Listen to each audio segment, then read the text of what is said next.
श्री कृष्ण जी ने एक नहीं बल्कि 2 गीताओं का उपदेश दिया था। एक तो है विश्व प्रसिद्ध भागवत गीता और दूसरी है उद्धव गीता, जिसे हंस गीता भी कहा जाता है। जैसे उपनिषद वेदों का निचोड़ है, वैसे ही उद्धव गीता प्राणों का निचोड़ है। भगवत गीता में श्री कृष्ण जी ने अर्जुन को युद्ध के आरंभ में ज्ञान दिया था, वहीं पर उद्धव गीता में उन्होंने अपने प्रिय मित्र उद्धव जी को इसका ज्ञान युद्ध के बाद और स्वलोक गमन से पहले दिया था। और इसी कारण से उद्धव गीता को last message of Shri Krishna भी कहते हैं। आप सभी का शास्त्र ज्ञा की एक नई वीडियो में स्वागत है। आज की वीडियो में हम उद्धव गीता के विषय में जानेंगे। भागवत गीता में भगवान श्री कृष्ण ने अर्जुन को एक योद्धा के रूप में उनके कर्मों और कर्तव्यों के बारे में बताया था, जो हमारे जीवन के लिए एक व्यावहारिक और प्रैक्टिकल ग्रंथ है। वहीं उद्धव गीता में भगवान श्री कृष्ण ने उद्धव को अध्यात्म, धर्म, भक्ति और आत्मज्ञान के अलग अलग मार्गों और सभी दुखों के मूल कारण के विषय में बताया है। उद्धव गीता हमें श्रीमद् भागवत महापुराण के 11वें स्कंद के 6ठे अध्याय में मिलती है। यहाँ पर श्री कृष्ण जी ने कलयुग में कैसे रहना चाहिए इस विषय पर ज्यादा उपदेश दिए हैं।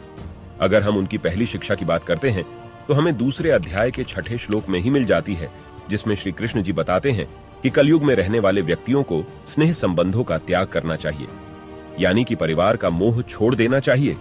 अब यहाँ ध्यान देने वाली बात यह है कि हमें मोह छोड़ना है, स्नेह संबंधों को छोड़ना है, न कि परिवार को। श्री कृष्ण भगवान जी यहाँ पर यही कह रहे हैं कि हमें स्वयं को मुक्त रखना है, स्वतंत्र हो जाना है और दूसरे व्यक्तियों को भी स्वतंत्र करना है।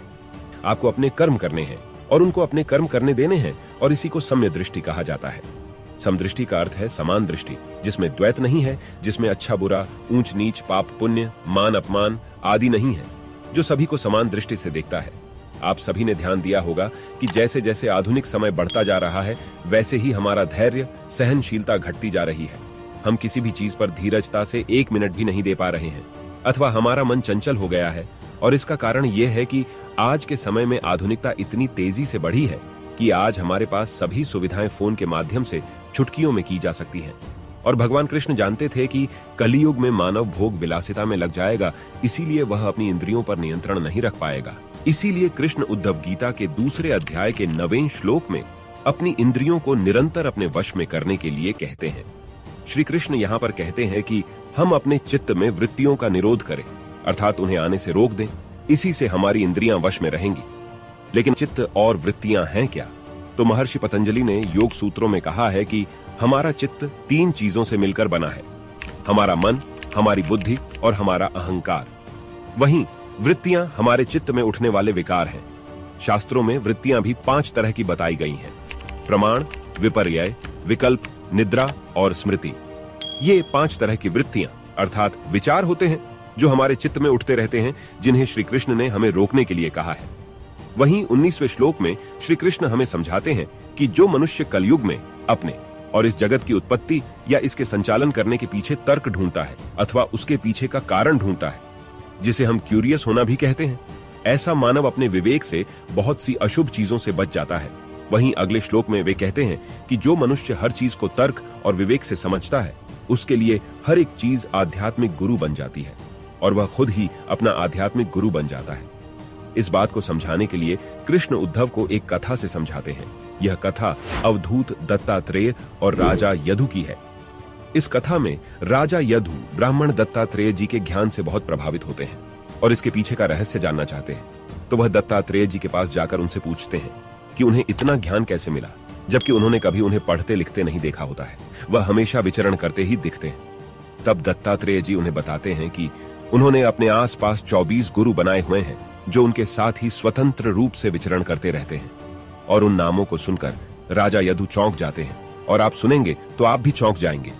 उन्होंने अपने गुरुओं के नाम कुछ इस प्रकार बताए, जिनमें 5 महाभूत जल, अग्नि, वायु, आकाश, पृथ्वी है। इनके अलावा चंद्रमा, सूर्य, कबूतर, अजगर, समुद्र, पतंग, भौरा, हाथी, शहद निकलने वाला, हिरण, मछली, पिंगला वेश्या, कुरर पक्षी, बालक, कुंवारी कन्या, बाण बनाने वाला, सर्प, मकड़ी और भृंगी कीट है।